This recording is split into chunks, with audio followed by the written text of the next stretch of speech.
Oh, hey everybody, how you doing? Hey, good thing that you're all here right now. I have a very important message for you all. Are you ready for this? All right, here we go.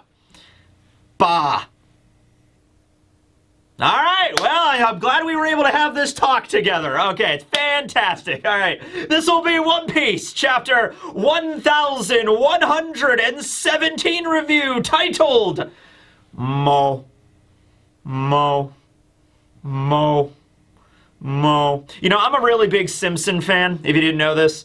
And this reminds me a lot of, there was an episode, I think it was in season 3, where, it was season 3, it was Flaming Moe's. That was the episode. Aerosmith guest starred in that episode. You know Aerosmith, right? Yeah. Anyway, there's a scene in the episode where Homer's in, like, this, like, drunken, hungover stupor, and he's just, Mo.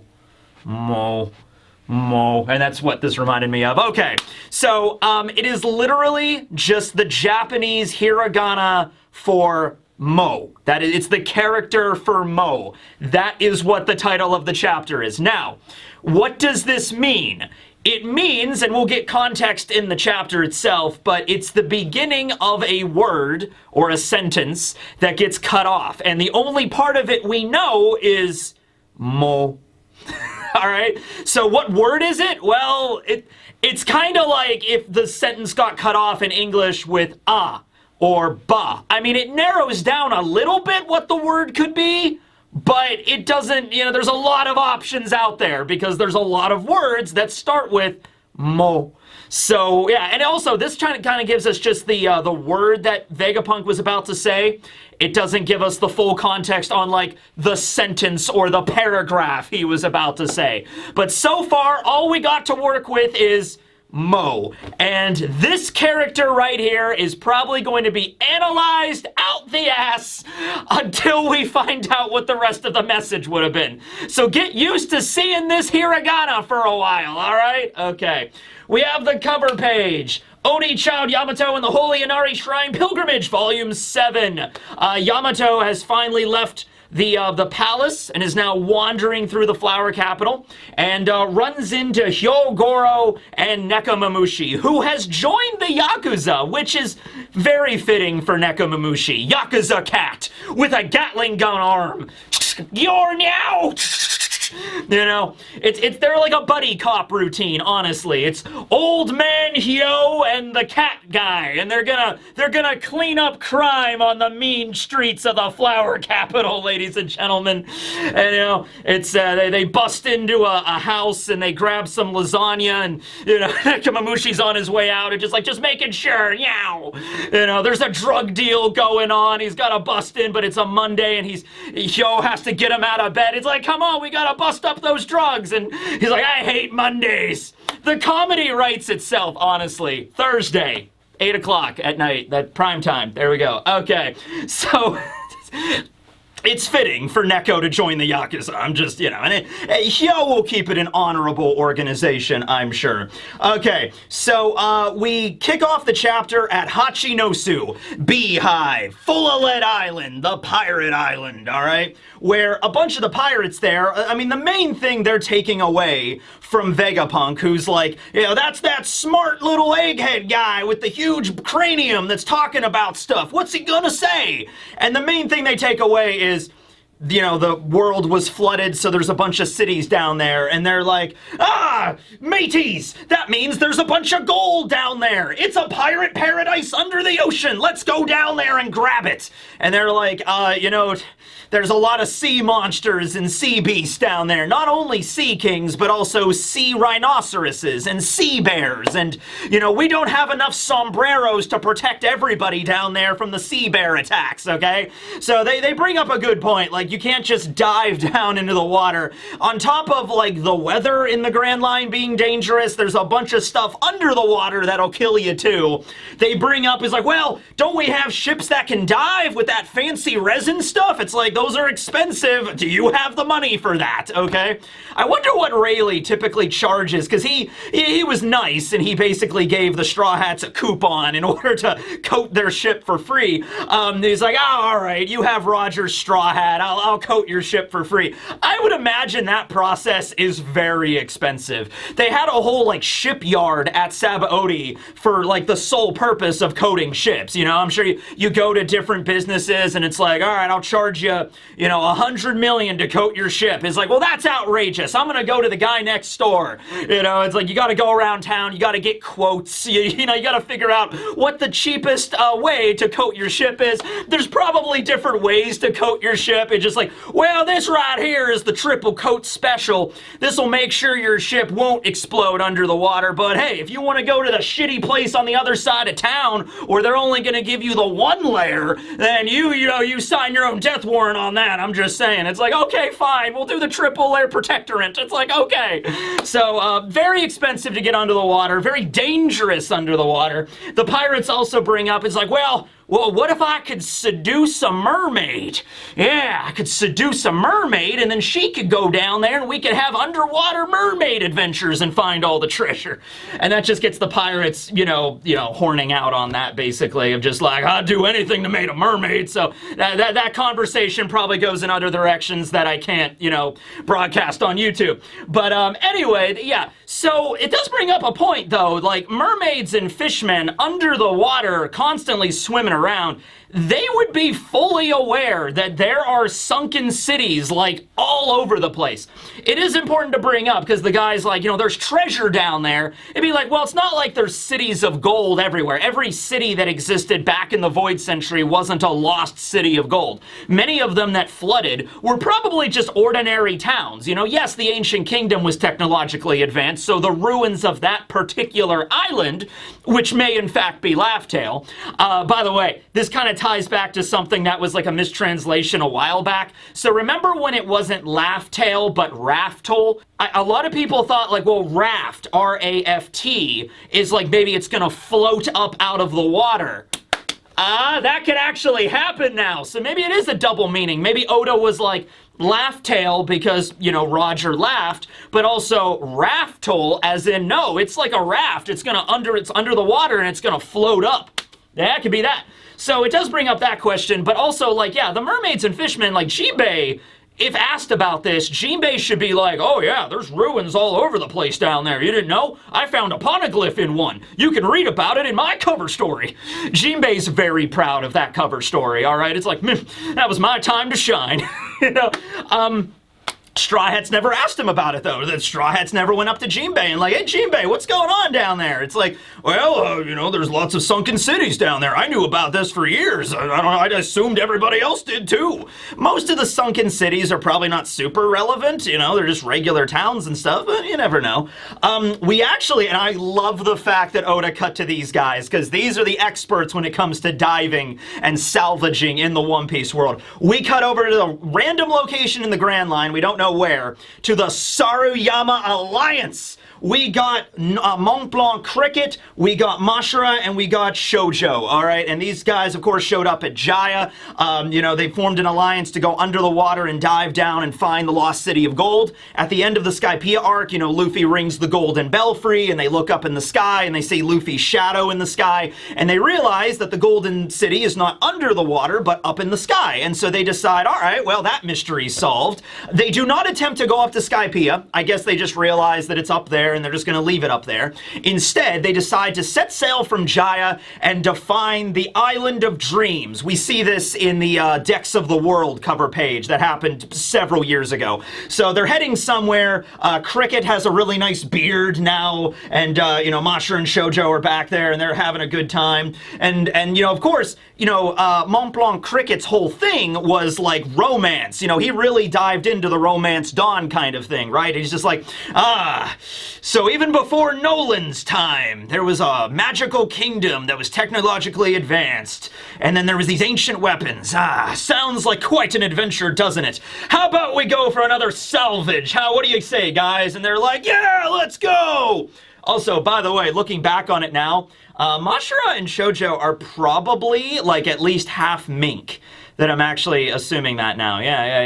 Interesting now that I'm really realizing that, because I don't know if there's, Mashira's not like a complete like gorilla, but he's definitely got gorilla in him. So yeah, maybe like half mink or something. I don't know. Anyway, so there's that. That's what's up with them, and they're continuing on their adventure to find the Island of Dreams. And yeah, it would actually be really cool if they showed up later, because they're the ones that helped like outfit the Mary in the chicken, the chicken modifications to fly into the sky. That'd be neat if the Straw Hats needed to dive down to find something, and they're like, oh, we don't have a ship coder, what are we gonna do? And then that's when Cricket and the Saruyama Alliance show up, and he's like, well, leave it to us, Straw Hats. Like, I remember you guys, They were always a fun group to hang out with, right? Okay, now we cut over to Navy General Hospital, GS. It's next. After we have Nekomamushi and Hyo's buddy cop show, we have, GS Navy General Hospital on at 9. Dun dun dun dun. Like the Marine doctors are going around. I would love to see Dr. Fishbone again. You remember Dr. Fishbone? He shows up at the end of Marineford to tell Kobe he's been diagnosed with observation hockey. he literally shows up. He's just like, yeah, well, what were your symptoms there, Kobe? And it's like, it felt like I could hear everything at once. All of the dying men and women and the entire Marineford, everybody at once. It was overwhelming. Yeah, you got a high-octane case of observation hockey there. Sorry, son, it's not curable. Anyway, I'm going to go on my next patient now. You should probably talk to a vice admiral about that. They can all use observation hockey. And you can add that to the wiki. And then they did. Fishbone was the guy that's like, yep, all vice admirals can use hockey. All right. I dropped my lore for the One Piece story. I'm out. But it would be nice to see Dr. Fishbone again, okay? So this is where all the members of SWORD were taken after Hachinosu. You have Hibari, Kobe, Helmeppo, Prince Groose, and Kujaku. They are all there in the hospital. Also, there's another person, but we'll get to that in a second. Kobe is there in bed. They're listening to Vegapunk's message in the hospital, and they're like, this is too much. I don't know how to even process all this information we are getting from Vegapunk. I'll wait for the report. I'll wait, because this is all going to be written down. I mean, like, it's broadcast all over the world. There's no way that the government can, hide this or cover this up, There's people all over the world right now that are listening to it, but there's also people all over the world that are writing down and transcribing every single word that Vegapunk says, okay? In fact, it's weird that more people are not doing that, unless the Den Mushi have a recording feature, which I think probably some of them would, because you could buy little things to attach to your Den Mushi. One of those is probably a recorder, I would assume, like an old voicemail kind of thing, But yeah, so, Kobe's like, I'm gonna pass out here. This is too much information. I'll process all this later. I don't know what direction to go with all this. If only there was YouTube in the One Piece world. YouTube, there's only one streamer in all of One Piece, and she's probably dead. So, unless we could get Uta on there, Uta's the only streamer, the only influencer in all of One Piece. Kujaku comes in, and she's like, yeah, I just saw the captain over in the next room, and, their recovery is going well, but they want to be left alone. And if you're thinking of what captain they're referring to, we cut over to the next room, and we see Diaz Drake. That's right, Drake made it out of Wano. I'm not 100% sure how that whole thing went, but he didn't die. He's bandaged up pretty bad. But other than that, I mean, he doesn't look like in critical condition. He's, he has like some head bandages and stuff like that. He's not, he's like he didn't lose an arm or anything like that. He's there and he's just listening to the message in his room privately. So yeah, all the Drake fans out there, he survived! All right, listen up. Diaz Drake. You didn't really have a lot of shining moments in Wano, okay? You had one real job in Wano, and that was to kill a member of Cypher Pole Zero. You ran a sword through him, and you didn't double tap. You didn't finish the job, all right? He turns around and stabs you in the neck, and then goes up and interrupts a whole fight with Kaido. Which I guess I'm ultimately not upset about that, because we ended up getting Gear 5th Luffy, right? But still, Drake, you didn't really do a lot, so you got a second opportunity now. Drake is in that hospital room as the rain is falling outside, and he's sitting there, and he's just like, I really need to shape up here, man. Not a lot of people like me in this story. I'm not everybody's favorite character. I'm not everybody's least favorite character. I'm really middle of the road. I need to change that. I need to become the Diaz Drake that's going to be the head of the Supernovas. I'm going to be the most liked character in all of One Piece. Let's go, Drake. All the fans of Diaz Drake out there are just like, yeah, go Drake, you can do it. Kobe's talking to Prince Groose a little bit, and he's like, yeah, everything's really coming to a head right now, huh, Prince Groose? And Groose is like, yeah, sounds like we're gonna hear some hard-to-swallow answers pretty soon, right? And Kujaku's like, it's our turn to step up, right? Probably talking about, like, the new generation of, like, Marines and pirates alike. You know, it's with whatever happened to Garp and everything back at Hachinosu. The older generation is kind of phasing out, and the younger generation is taking over now, so they're like, oh, it's our turn to step up and take the main stage, right? We also have Tashigi. We don't see her, but she is talking to Smoker over at Den Mushi. Smoker is somewhere in the New World. I think it's a little bit hard to tell in this one panel. I can't tell if Smoker is... He's on his smoke bike. In the 4Kids dub, it's the Smog Hog. It has another name in Japanese and in the Funimation, but I will always remember it as the Smog Hog. And it's so cool, because it's been forever since we've seen it. I think the last time we've seen it was in Alabasta. It's been quite some time since Smoker's busted that thing out. He's not even riding it like a motorcycle. He's riding it like this. He's just has his foot on the pedal and he's just, you know, just doing this. I can't tell if he's on the water though, or if he's riding across like a desert kind of island. Okay, he's talking to Tashigi and he's like, where are you at right now, Tashigi? And she's like, well, I'm at the General Hospital. And Smoker's just like, all right. And I think that's all we get from him, honestly. I think that's all we have. He doesn't really say anything else. He asks Tashigi, where are you? And she's like, at the General Hospital. And then we just cut back to Vegapunk's message. Okay, so that's like, we only get one panel with Smoker. I'm not sure where he's at right now. I think he's not on the water. I think he is on like some kind of desert island or something, because you do see like some rocks and stuff behind him. I'm not really sure where this is at though. If he was at, oh no, oh, you know what it is? You know what it is now I'm looking at this? He's towing something behind his bike. Okay, because I can see like the rope there. Man, that panel is really weird. Okay, so he's on his bike, and then he has like a rope or a cable or something attached to the back of it, and then there's a big box with an X on it that he's towing somewhere. Not sure if it's on the water, because the bike, I mean, that's a little dangerous if he's a Logie and he's riding a bike on the water, but, you know, if it's like an aquatic bike, it has, like, you know, you can modify stuff like Ace did with Striker and stuff like that. Those vehicles definitely exist. But wherever he is, he's towing a big box. What's in the box? Smoker, what's in the box, man? I don't know what's in the box.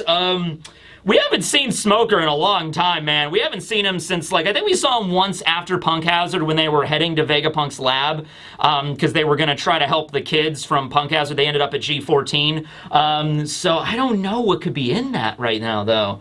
Like, maybe he's bringing a big cache, a sea prism somewhere or something like that. Like, they're gonna need this. I don't know where he's heading, though. I have no idea. But anyway, Smoker fans, he's there. Okay. Now, we continue Vegapunk's message. I realize I have been quite vague on this point, Quasar. However, I can't add anything further because it would be pure speculation, and I don't want to, you know, sully this broadcast with my own personal headcanon on all of this. Trust me, I have theories. I have lots of theories on this. You know, apparently the One Piece might be a bottle of sake. Maybe the One Piece were the friends we made all along, but that's neither here nor there right now. I honestly don't know. Okay? There's everybody on the islands that are like, keep going! What did Roger leave behind? What's the One Piece? Just spoil the end of the manga for us right now! You know? We cut back to Egghead. Nami notices the Frontier Dome is like shimmering and it's beginning to get put down because, you know, Stussy lowered the barriers, so she's probably on her way. We do not see her or Kaku in this chapter, but they're around. So the barrier is being disengaged and the clouds are no longer expanding because of what, you know, Ethan did last time where he sliced apart the lower half of the Labophase. But it's okay, they should be alright. It's the only problem is while the clouds are, you know, extended, now if they jump down from this, they're going to be right in the middle of a marine blockade. They'll get to the water, it's just the water is filled with marine ships. But even that should be avoidable, because if you have the power of the Kude burst, and you could just fire the Sunny off of the top of the cloud, you should be able to avoid all of that crap if you fly a whole kilometer away. And if the clouds are extended where, you know, right here is the coastline, should be able to, you know, fly over that blockade, hopefully.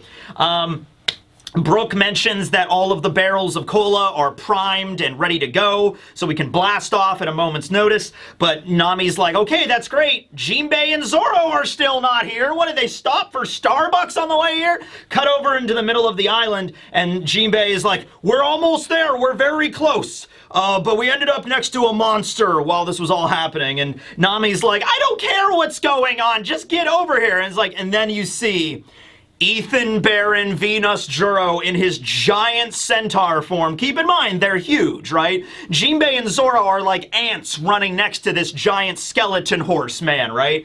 And so he's booking it right for the Sunny. He jumps up, takes out his Shodai Kitetsu, and is about to slash the entire Sunny in half.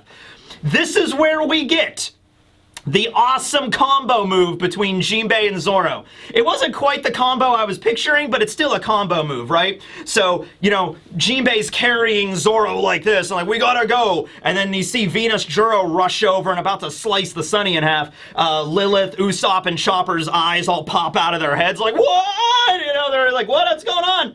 And then, you know, Jinbei's like, all right, Zoro, are you ready? He's like, yeah, I've done something like this before at Dressrosa. Okay, here we go. Fishman Jujutsu! And then he just chucks Zoro like a bowling ball, just like Orlumbus did back at Dressrosa. Threw Zoro with his Fishman Karate or Fishman Jujutsu, and then you have Zoro using Rashomon, two-sword style, Sukabahati's Bliss Rashomon. So it's like his strongest two-sword style technique. And he blocks the giant form. Oh, by the way, that's another question I guess I should bring up here. This is something I brought up with Enma as well, because now that I'm realizing this. So, when the Gorosei are in their human forms, I mean, they're tall. They're definitely physically imposing. They're not this size. They're like giant size right now. They're comparable to the size of like Oimo and Kashi while they're in this form. They're yokai forms, right? When, you know, Ethan is in his human form, his sword is just a regular katana, like it's the Shodai Kitetsu. But it grows in size when he gets big, because that's the only way for this to make sense, right? Same thing happens with Odin, because Odin is a huge, you know, mountain of a man, and he had Enma and he was wielding it perfectly. And now Zoro is comparatively like a regular, you know, like he's like, I think 6 foot or something like that. Like Zoro's the regular, he's a tall guy, but you know, in One Piece standards, not much. And then Enma has like had to shrink down, because if Enma that Zoro wields was the same size as when Odin wielded it, like Odin's entire like big meaty hand would take up like a good chunk of the sword, you know? So it's the same logic in One Piece, like whenever Chopper goes into Monster Point, his hat gets huge. It's just with swords, because that's the only way it makes sense, right? Swords will change size depending on the size and I guess the overall hockey output of the person wielding them, right? It's like the One Ring. Would you ever see the Sisters of the Traveling Pants? It's kind of like that. You know what I mean? Yeah, it changes size to be whatever you need to be in that particular instance, okay? So, yeah. Ethan swings the Shodai, Zoro takes out the Kitetsu and the Enma, I believe. Yeah, it's Kitetsu and Enma. Blocks the Shodai as he's bringing it down, so that's a pretty impressive feat. Now, Zoro looks like he's struggling here. He's blocking it, and he's like, oh boy, that's okay, that's heavy, you know? Like, all right, it's one of the Gorosei now. Zoro's clashing with them, let's go! Manages to, like the shockwave of this knocks them both back. It's really cool looking. And Ethan looks at it and he's like, that's a Kitetsu blade. You know, noticing the Sandai that Zoro has. That's a Kitetsu. Boom! boom, and then they both get knocked away in a big giant burst of hockey. They get sent flying. Jinbei grabs Zoro as he gets flung back, and Ethan also, he gets flipped. You know, Ethan gets completely flipped upside down, so he's gonna land on his back. That's a pretty cool outburst of hockey that they had there. Zoro is just like, get on the ship and go. We'll jump on. We'll figure it out. Just go. You know, I think with like a mixture of Zoro's athleticism and Jinbei's, you know, Jinbei is very dexterous and stuff like that, and he's got a bunch of cool moves to like move around. Worst case scenario, they get out of there, and then Jinbei just grabs Zoro and they dive in the water, and Jinbei just like torpedoes his way toward the sunny. They can figure something out. They can both swim, and Jinbei's a fisherman. They'll be fine, all right? Okay. So obviously, Ethan noticed that it was a Kitetsu. We're assuming that either he knew the original Kitetsu that made the Shodai, or he is the guy. He is the dude that originally forged the first generation Kitetsu blade, the Saijo Wazamono, okay? That pretty much right there confirms it. I mean, it was already kind of obvious that he had the Shodai, but right there it was brought up, okay? I think it would make the most sense just to make Ethan the original Kitetsu guy. Now, the Sandai that Zoro is wielding was made by Tenguyama, were made by Sukiyaki, okay? Who, on top of being the Shogun of Wano, was also really good at making swords, I suppose, right? So we have that. There's also Kotetsu, who made the Nidai Kitetsu right here, and they are a family that go down through the generations, which... Okay, I don't know if they're an actual blood-related family or if it was just kind of like master-student kind of situation. I think it was probably something like that. So either Ethan Barron is Kitetsu, the original Kitetsu, or he knew the original Kitetsu, or he studied under the original Kitetsu, or something like that. He ended up with the Shodai. Then, a few generations later, there was Kotetsu that made the Nidai Kitetsu, and then eventually keeps going down, and then Tenguyama Hitetsu made Sandai Kitetsu, right? So it seems like, and obviously, Tenguyama Hitetsu was not his real name. His real name was, Kozuki Sukiyaki. So it's probably like a title thing, like when you become like a member of this particular school. If you've ever seen a Kane Banashi with like the Rakugoka, they get a particular name, like Arakawa when you're, a Rakugoka. So it might be the same thing. Like when you join this particular school of blacksmithing and you've perfected your art or your craft, you get a special name. And so the name Tenguyama Hitetsu that Sukiyaki adopted was probably not just something he pulled out of a hat. It was probably the title he had given working in the school of like the Kitetsu blades, and that was the title he got, right? Okay, so Ethan Baron Venus Juro might be his real name, but maybe his other name that he got was something Kitetsu as the original guy that forged it. Okay, could be something like that, right? So yeah, it's interesting. We cut back down to the evacuation site in the fabrication stratum, where we have Bonnie's group and Frankie's group and everybody like that. She's like, hey, Straw Hat and Dorian Broggy are still not here. What are we going to do? At this point, the Marines headed up by Hound. Hound is the other Vice Admiral. Hasn't really done much of anything yet, but, he's there. I think they're beginning to get a little bit more confidence. Like, initially, when the Giants showed up and, huge boats and huge presences and hockey and giant axes being swung down and huge arrows everywhere, that's a little bit intimidating. That kind of is not great for morale, but they're beginning to get their second wind, kind of. Hound is like, don't worry about the fact they're relics from a bygone era. They're from 100 years ago. Yeah, their ship might be big, but it's made out of loose planks and freaking, it's falling apart. Just fire it. It'll sink and burn just like every other ship will. Right? So they're kind of like, yeah, let's go, Vice Admiral. Let's sink this ship, right? Sanji's there, Atlas is there, they're looking at the flames, and then you hear Luffy's voice coming out of the fire. Like, we're here, we're ready to go! And Sanji's like, yeah, there's no mistaking it, that's Luffy, okay? Because the comms aren't working anymore, they just hear Luffy's voice booming out of the flames of the forest, because everything is on fire at this point right now, right, okay? And you have Oimo and Kashi that are there. They can hear Dory and Broggy in the fire. They're coming there. They're starting to fire at the ship, but so many more giants are on that ship to protect it. We see a giant come out with a huge longbow. We see another giant with like 2 dual pistols, which might as well be 2 giant artillery cannons. Boom, boom, they're firing everybody. It's like, these pirates are fossils from 100 years ago. Don't be afraid of them. And then we just see all of the giants pouring out of the ship, just attacking and just destroying all the Marines that are coming to fight them. These guys have really cool designs. I really hope we get some names of these dudes. My favorite one is the guy way in the back. It's he kind of looks like Hagar the Horrible, which is probably the basis, that comic strip, you know, you ever read when you were a kid, maybe? So he's got, like, you don't really see his eyes. His helmet is, like, covering up his eyes. He's got a funny little mustache and a sword and just a big piece of mutton, and he's like, yes, yes, yes, hack and slash, you know, like that's the way the Elbaf Vikings fight, ladies and gentlemen. Yes. So it's pretty damn cool to see them doing their thing, and we're probably going to learn a lot more about them as we go into Elbaf. So I want to see these guys, like, expanded on more, definitely, right? Fall back, get in formation. Then we have Bluegrass showing up. Vice Admiral Bluegrass, the little old lady that has the ride fruit. She's still riding on that mechanical sea giraffe, and she's like, oh, you Marines, you're all out of formation. What you gotta do is you gotta be the star, remember? You just dive right in and give it your all, and she blasts a hole in the side of the ship. So Oimo and Kashi are there, and they're like, whoa, that old grandma blasted a hole right in our freaking ship, Oimo, that's not good. And then you have Doll showing up, and Doll hockeys up her fist and just charges straight toward Kashi, and is like, yeah, and I'm gonna punch a bunch of more holes in you. Rock and roll, blaster! And she just, like, hockey fist Gatling, just boom, boom, boom, just lays into Kashi. He gets hit hard.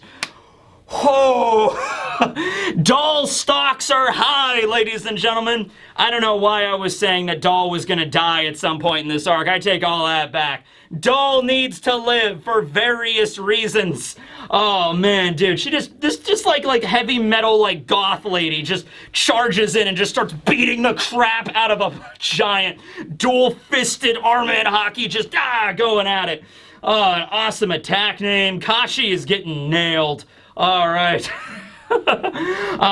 Her ferocity always sends shivers down my spine. How many love letters do you think Doll is getting in the Marines? I'm just saying, she's like punk rock, goth, she works out, you know, just like, she probably gets a lot of love letters, I'm just saying, okay? It's like, yeah, so what if they're giants? We can fight back. So the morale is really getting on the Marine side right now. Granted, it's the Vice Admirals that are doing most of the heavy lifting, but the other ones are like, yeah, we can do this, we can win, you know, kind of thing. Luffy is back in his regular form. He's not in Gear 5th anymore, but he's not all shriveled up. Not sure if that was the effects of the fermented shark again, or, you know, considering how much time has passed, maybe Luffy did go out of Gear 5th and he was all shriveled up, but he was able to bounce back, not sure. But he's back in his normal form. I guess also he could disengage Gear 5th whenever he wanted to save energy. Hopefully he could do that. But anyway, he's back in his base form. He looks behind him. He's on top of Dory's helm as they're running. He's like, hey, I don't see that boar guy that was chasing us anymore. And Dory's like, oh, thank God, that's good. Now we just have to worry about wiping out these Marines, getting on the ship and getting out of there. Where did he go, though? Is like, Broggy's like, it doesn't matter, let's just get out of here, right? Like, we're not here to fight those things. We're not here to deal with anything else. We're here to evacuate, and we're almost to the ship. Let's go, right? So it's like, great, let's get out of here. Final scene of the chapter. We see all 5 of the Gorosei in their yokai full forms assembling around the Iron Giant. And the giant is lumbering through the flames like... Vegapunk's message, I have one last thing to impart to all of you. So this is the last part of the message, right? Everything else that came before this, that was the bulk of it. It's not like the message is going to get cut off at like the halfway point. This is like 90% all the way through. There was one more thing Vegapunk wanted to... One more thing that Vegapunk wanted to say. It is a message for those who are scattered across the world. The members of the Clan of D. And we see the Gorosei around the giant, and they all recognize it. They're like, wait a minute. That's the Iron Giant, which rampaged 200 years ago in Marijois. And they're all like, yes, there can be no doubt about that. So that kind of confirms right there that at least all the Gorosei are 200 years old, okay? Maybe they're not all the same age, but at the very least, they are all 200 years old, and they remember the Iron Giant attack from back then 2 centuries ago as it happened, all right? So they recognize this thing immediately, right? Those of you that carry the letter D in your name, And then we have a shot of Dragon. We have a shot of Sabo. Now, obviously, Sabo does not have the Will of D, but he's thinking of Ace. He's thinking of Luffy. We have Kobe, who's thinking of Garp. Oh, there was something I wanted to bring up involving this. What was it? Oh, there was something involving the Will of D. What was it? What was it? Oh, okay, yeah, this. Does Vivi have the Will of D? Because the whole idea of the Will of D is it's passed down in a family. Well, Lily had it. So does that mean Cobra bears the Will of D and Vivi bears the Will of D? At the end of the day, it's a title. You know what I mean? It's just a name that you're given, right? I think Odin had the Will of D, even though he didn't actually have it in his name, right? But if you're just looking at it from the perspective of, like, Lily was a member of the Clan of D. She had it in her name. Even if it got lost through the centuries, Cobra should be Nefeltari D Cobra and Vivi should be Nefeltari D Vivi. Like, that should be the case. It's just that it got lost through their family lineage probably, and you know that she doesn't have it, or maybe she does, but it's like Law's kind of situation. It's like a hidden name. We also don't see Law. Well, no, we do see Law. Well, we see Beppo. We see the next best thing to Law. We see Beppo. Blackbeard is there as well. He's like, there, a message for moi.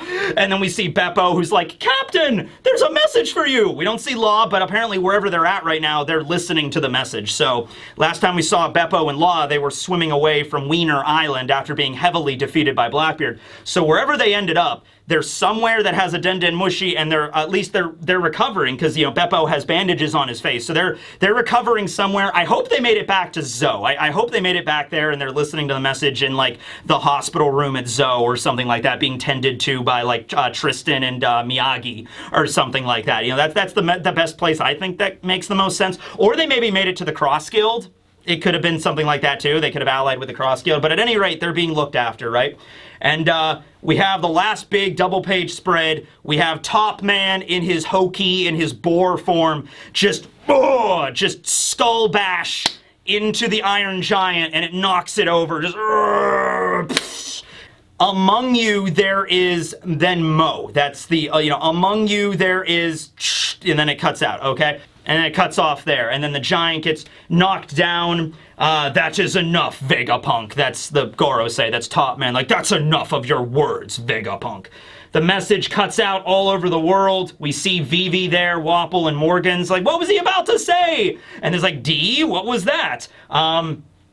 We see a couple of the shots. We see Saturn and Mars there a little bit, just observing everything, and just the static of the message, just... And then that's it. And the last scene of the chapter is York in the lab, and she kind of collapses like, oh, okay, it's over.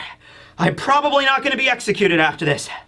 Okay, we're good, York. Okay, gonna go eat some peppermint patties and be great after this. Okay, let's go. All right. And then the words that echoed in vain. And then that's the end of chapter 1117. Okay, there is a little bit of a translator note here. So the Japanese particle, the hiragana mo, could be the start of the particle for also. See, that's a thing, though. It's like there's so many words this could be, right? It's just one character, and there's so many words and phrases that one character could exist. We're going to learn the rest of this eventually. Like, it might take a while, or maybe it won't take long at all, but eventually we're going to find out what that sentence was, and that was the final message that Vegapunk says. So...